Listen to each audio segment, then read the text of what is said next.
Félicitations à vous.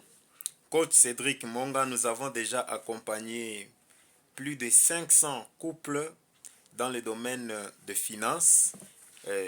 Beaucoup ont eu à réussir puisque ça marche et la plupart, le coaching, il faut passer à l'action. Si réellement vous passez à l'action de tout ce que nous vous disons ici, puisque tu as payé pour apprendre et mettre en pratique pour que tu puisses avoir le changement. L'éducation financière des couples. Comment vous devez faire pour que vous puissiez améliorer vos finances. Vous vous retrouvez que vous tournez toujours au même niveau. Et l'objectif, les buts ici, ce n'est pas que vous, puisque 80% des couples sont des salariés. Et tu te retrouves, tu es salarié, alors tu as du mal maintenant, puisque là tu es obligé de manger, trouver à manger, les enfants à l'école, ça devient compliqué. Et là, ça devient vraiment compliqué. Tu restes toujours maintenant salarié, cet esclave-là. Alors le coaching ici, c'est pour que tu puisses quitter les niveaux-là d'esclave, puisque cette vie-là n'est pas une bonne vie. C'est pas vraiment conseillé, puisque aucun salarié ne peut devenir riche. Salarié, avec ton salaire, tu ne peux jamais devenir riche. Et vous pouvez faire le constat avec moi, même 90% des salariés ont eu à vieillir sans avoir gagné suffisamment leur vie. Et il se trouve que après avoir eu 60, 70 ans, ils commencent maintenant à pleurnicher. Donc là, nous vous donnons le coaching pour que vous puissiez maintenant améliorer votre finance. Maintenant, nous sommes dans le sujet. Le problème, c'est d'abord savoir gérer le paie que vous gagnez. Quel que soit, même si vous gagnez, écoute-moi ce que je dis. Il faut pratiquer. À partir d'aujourd'hui, il faut déjà commencer à pratiquer. Ça veut dire, vous pouvez prendre même, je vais dire, un bidon. Puisque nous, on faisait ça, un bidon. On prenait un bidon où on jetait. Maintenant, souvent, nous, on faisait ceci. Je vous conseille que vous puissiez aussi le faire. Donc, tu prends le bidon. Il faut collaborer avec votre mari, votre femme, puisque ça concerne votre épanouissement de couple. Vous prenez les bidons, vous commencez à mettre. Le couple, il faut toujours, puisque 80% des hommes aussi, la plupart, ils cachent beaucoup d'argent. Et quand un homme gère l'argent, en tout cas, c'est difficile que ce couple-là puisse s'épanouir. Souvent, on a tendance à dire que non, quand on donne l'argent à la femme, hein, si la femme connaît tout l'argent, elle va tout dépenser, elle va... pression. Pourtant, nous nous détruisons nous-mêmes. Peut-être que tu travailles, on te paye 500 dollars, 400 dollars.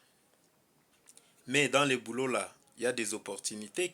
Des fois, tu peux te retrouver que tu gagnes 100 dollars, 50 dollars, 20 dollars. Ou soit tu es dans le domaine libéral. Tu gagnes pas aujourd'hui 10 dollars, 20 dollars, 100 dollars, 200 dollars. Alors, le problème, c'est de faire en sorte que quel que soit l'argent que tu vas gagner, que tu puisses économiser un peu. Donc, il faut se payer soi-même avant de payer le loyer, avant de payer la nourriture, avant de payer le minerva des enfants. C'est payer d'abord soi-même, votre couple, puisque un couple a besoin vraiment suffisamment d'argent. Ta femme, il y a un monsieur qui s'est marié, sa femme, elle avait accouché. Il ne s'est pas préparé. Sa femme, ça demandait pour l'intervention de sa femme, ça demandait 500 dollars.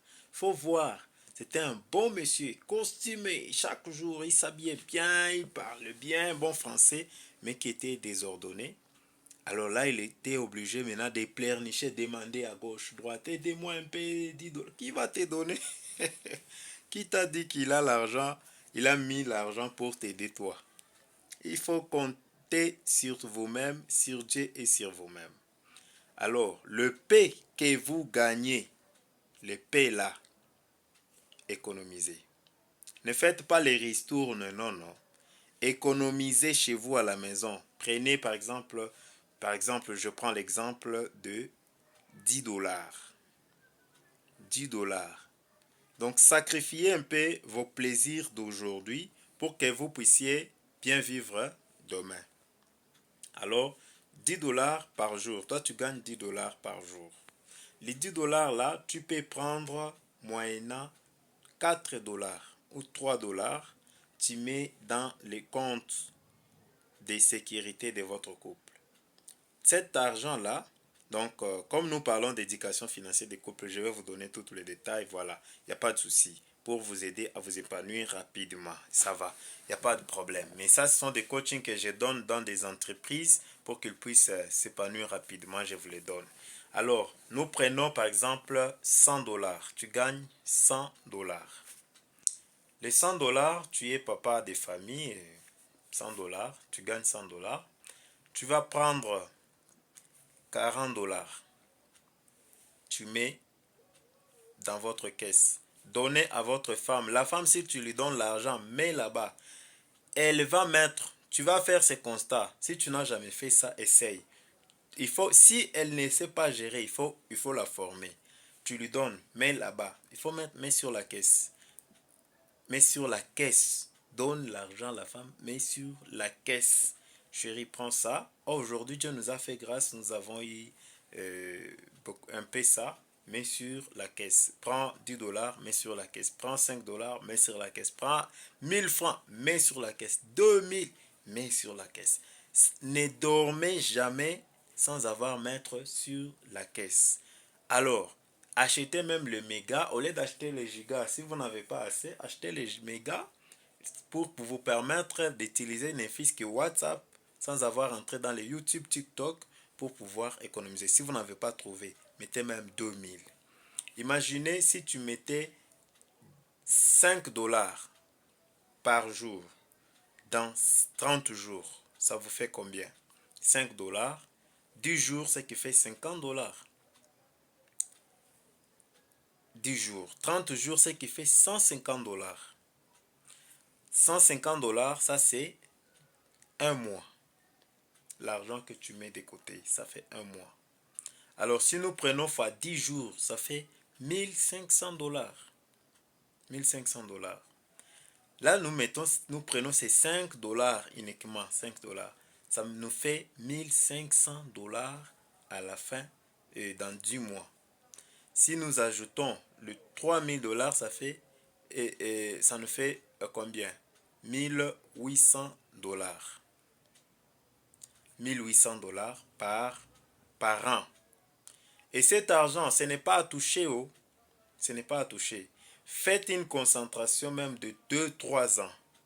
À supposer que vous avez fait le minimum d'avoir au moins 2000 dollars par an. Ça fait 3 ans, vous avez 6000 dollars. Avec le 6000 dollars là, ça va maintenant vous permettre éviter d'entrer dans le supermarché. Vous entrez dans le supermarché, vous achetez les histoires non programmées. Si vous savez que vous achetez les histoires en désordre, arrêtez. Maintenant, avant d'aller, vous avez à faire les achats et allez d'abord une journée, vous vérifiez tout ce que vous avez besoin, les prix, vous avez l'argent à la maison. Vous retournez, faire maintenant les calculs, ça, je vais acheter ça. Ok, vous prenez uniquement l'argent d'acheter ces histoires-là. Ça va vous aider à pouvoir économiser rapidement. Puisque là, si vous allez, vous achetez uniquement les histoires que vous avez écrites. Vous voyez? Ça fonctionne correctement. Donc, si vous n'êtes pas organisé par rapport à ça, vous allez vous rendre compte que vous dépensez beaucoup. Vous dépensez sérieusement. Et les enfants à l'école, trouvez un moyen dans votre quartier, non loin de chez vous, où les enfants peuvent aller même à pied facilement à l'école. Puisque si vous n'avez pas assez de moyens, vous voulez économiser, mais vous mettez beaucoup de charges, il faut 10 dollars ou 5 dollars par jour pour les transports des enfants ou 20 dollars, 10 dollars. C'est très bien, mais ça va vous étouffer. Vous allez vous rendre compte que moi j'ai un grand frère, il a scolarisé ses enfants dans sa maison de 3 chambres. Il est grandi là-bas, il est vieilli là-bas. Il n'a jamais réussi à construire. Pourquoi? Manque de discipline. Même 2000 francs, 1 dollar ici. Imaginez, tu mets 1 dollar fois une année. C'est 365 jours. Fois 10 ans. Toi, tu as des enfants de 10 ans. Tu n'as pas 3650 dollars. Tu n'en as pas. Pourquoi? Parce que tu n'es pas discipliné. Ici, nous voulons que votre couple puisse quitter ces niveaux-là. Pourquoi? Parce que tu vas te retrouver que quand tu pars dans le milieu où il y a tes amis, tu trouves que tes amis ont évolué, ils ont acheté des maisons, ils ont acheté des parcelles, ils ont acheté des véhicules, mais pourquoi pas vous? Parce que vous manquez la discipline. Alors, achetez aussi beaucoup de provisions. Ne faites pas les histoires, tu donnes l'argent à la femme d'acheter les histoires seulement d'une même journée. Ah, va acheter ça, va acheter ça, va acheter ça. Les braises, oh, la farine, la nourriture, les condiments, les ceci. En tout cas, vous allez dépenser beaucoup. Achetez, allez-y, achetez même, si vous pouvez, allez-y acheter même 10 sacs de quoi? De 10 sacs de braises pour faire une année avec. Vous n'achetez jamais les braises. Allez-y acheter la farine. Nous achetons souvent les maïs. Les maïs, on achète. Moi, je pars souvent acheter au moins 450 seaux.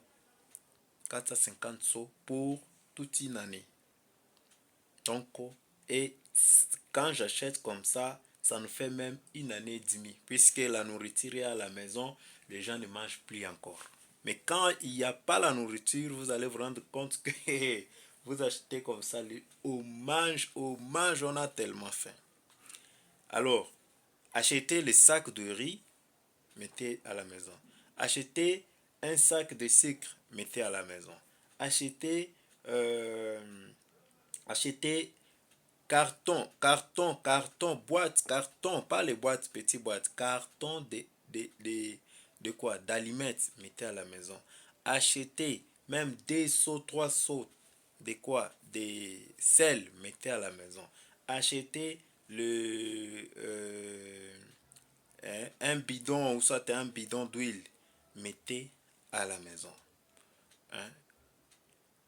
Donc, acheter la provision de condiments et tout qu'on sort là. Ça va maintenant vous permettre que vous vous retrouvez les jours où vous gagnez 100 dollars. Vous pouvez dire, nous allons utiliser 10 dollars. Les 90, on va mettre sur la caisse. Mais si vous n'avez pas toutes ces histoires-là, vous allez vous rendre compte que ça devient compliqué. Une autre chose, ne prenez pas le gens en charge par pitié. Tant que vous êtes encore de vous rechercher, nous sommes en Afrique, quand on voit que seulement que tel là commence à réussir, on lui bombarde des enfants, les enfants vont habiter chez tel, refuse. Personne ne peut t'exiger que non. Pourquoi tu as refusé? Non. Est-ce que... Oh, je vais envoyer mon enfant là-bas. Non, non, je ne suis pas encore prêt de le recevoir. Je vous dirai, quand tu dis ça, ça va passer des années, même 2, 3 ans, il ne vient pas. C'est comme ça. Alors, prenez quelqu'un quand vous sentez que oui, vous serez à mesure. Ne prenez pas quelqu'un par pression. On vous a mis la pression parce que c'est la belle famille, ou soit c'est ton frère, tes sœurs. Refuse. Refuse catégoriquement. Autre chose, évitez le manipulation de certains pasteurs. Hein? Il va te bombarder des prophéties. Non, donne l'argent, nous allons te bénir. Donne l'argent, Dieu va te bénir. Jamais. Faites les choses, ce qui vient du cœur. Ce que vous avez préparé à la maison, vous avez dit oui, nous allons aller à l'église, nous allons faire ceci pour notre Dieu. Tout ce qu'on va vous dire à l'église, même si l'atmosphère est comment, ne sort pas l'argent pour et pour pouvoir faire ça. Ça, ce sont des manipulations et ça va vous épuiser davantage et tu vas faire beaucoup de sacrifices comme ça, il n'y aura rien. Donc, la vraie préparation à partir de la maison et ça marche. Une autre chose, il faut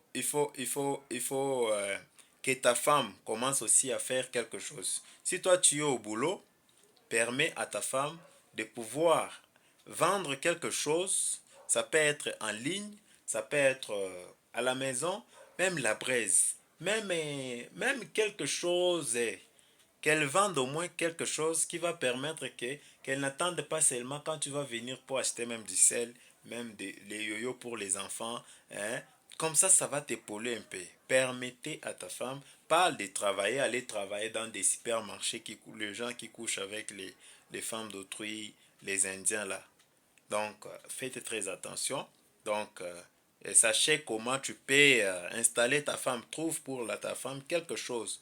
Si vous êtes chez vous déjà, créez quelque chose pour elle. Soutien, soutien, soutien. Et ça va aller. Alors, si il arrive que tu vois que vous avez du mal, vous allez maintenant commencer à, à faire ceci. Il faut vraiment qu'il y ait la transparence en termes d'argent. Il ne faut jamais commencer à vous voler vous-même. Donc c'est votre argent, mais toi tu voles à l'insu de ta femme. Ou soit tu voles à l'insu de ton mari. En tout cas, vous vous détruisez davantage. Vous voulez faire quelque chose. Là, vous consultez, vous vous consultez. Si vous voyez que l'argent commence à évoluer, vous créez un compte bancaire. Et ce compte bancaire-là, vous avez la gestion de ces comptes, vous deux. Au cas où quelqu'un retire, on va envoyer le signal à l'autre. Là, ça va vous permettre aussi de contrôler et de retirer avec une grande justification. Il faudrait que ton ami, ta femme puisse savoir pourquoi, pour quelle raison nous allons sortir cet argent. Ok, ça va, on va faire. Ou soit on va faire ou on ne va pas faire. Alors, ça va vous permettre de pouvoir économiser davantage. Alors, à partir de là, quand vous avez maintenant atteint, par exemple, je vous donne un montant, par exemple 6 000 $, vous prenez ne fût-ce que 500 $, 1 000 $. Le 1 000 $ là, vous essayez de tester deux marchés. De votre recherche, vous avez cherché quelque chose, un marché, quelque chose comme ça. N'achetez pas un véhicule, un taxi donné à un chauffeur, vous allez tout perdre. Beaucoup de gens ont perdu leur argent et ils se sont enfoncés davantage dans la pauvreté. N'achetez pas la moto donnée à un motard. Il va venir vous dire un jour qu'on m'a arraché la moto. Tu vas faire quoi? Donc, faites des choses qui vous permettront quand même que oui. Et quand vous ouvrez un magasin ou soit un petit truc, ne donnez pas à vos frères propres. Ils vont vous bouffer l'argent et il va te dire tu es mon frère, c'est ma belle-sœur. Donc, faites les choses avec les gens qui croient d'abord en vous, les personnes qui vous aiment, les personnes de votre quartier. Commencez avec le voisin de votre quartier. Et là, ça sera difficile de pouvoir vous voler. Alors là, la maintenance, contrôle, madame est légère, vous travaillez, vous maximisez. Alors ça peut arriver que par exemple, toi tu vois que non, euh, il y a un autre monsieur que j'avais donné un conseil, lui il avait réussi rapidement aussi. Donc lui faisait comment? Je lui ai dit que non, non. Comme toi tu es déjà taximan, commence à prendre par jour, tu achètes les bonbons. Aujourd'hui, tu achètes les bonbons de 20 000 francs. Demain, tu achètes les biscuits de 20 000 francs. Le lendemain, tu achètes je sais pas moi, la limette. Et ainsi de suite. Il a acheté les histoires. 6 mois après, c'était plein de choses. Il a ouvert directement sa kiosque et ça marchait. Aujourd'hui, il a un magasin et il voyage à Dubaï, ainsi de suite. Donc, c'est possible à vous aussi de pouvoir vous épanouir dans votre couple. Donc, commencez à la discipline aujourd'hui. Pas des sorties en désordre. Organisez au moins une sortie une fois par mois. Et si vous partez, ne partez pas pour dépenser, manger au restaurant. Non, non. Allez-y, passez les bons moments, mais achetez un secret. Achetez un secret, un, un secret, un jus. Mais vous parlez des bonnes choses là-bas. Pas, vous partez acheter les plats de 100 dollars, de 50 dollars. Vous êtes fou. Donc, voilà un peu. Donc, les coachings ici, si vous pratiquez, ton argent là va retourner fois 1000. Tous ceux qui ont eu à pratiquer, ça marche et ça marche, ça marche, ça marche. Donc, la discipline, l'économie, pas de sortie, mettre de côté beaucoup plus. Chaque jour, mettre quelque chose. Chaque jour, si tu n'as pas le boulot, va chercher 10 dollars, 5 dollars, d'une certaine manière à mettre dans la caisse. Fais comme si tu fais la ristourne, mais tu fais la ristourne avec toi-même, avec ta femme. Et nous voulons créer des couples épanouis financièrement. Pas un couple qui fait pitié. Et ils se sont mariés comment? Ta femme, elle est en train de vendre les histoires à la tête dans le marché en ville avec une grossesse. Non, non, quand même. Fais un effort. Si tu ne fais pas l'effort, sache que demain tu seras appelé le futur sorcier de ta famille, de ton entourage. Parce que l'argent lave l'homme. L'eau nettoie l'homme. L'eau lave l'homme, et l'eau lave l'homme, mais l'argent rend propre. Donc l'argent, il faut chercher l'argent. Pendant que tu as 40 ans, tu as 35 ans, tu as 45 ans, tu as 50 ans, tu as encore l'opportunité de te battre davantage. Nous avons aidé plus de 100 hommes qui ont eu à rattraper leur vie rapidement avec nos coachings. À 50 ans, il a rattrapé, il s'est retrouvé. Donc, il faut aussi que vous puissiez pratiquer. Bonne chance à vous. Hein? Nous sommes là pour vous.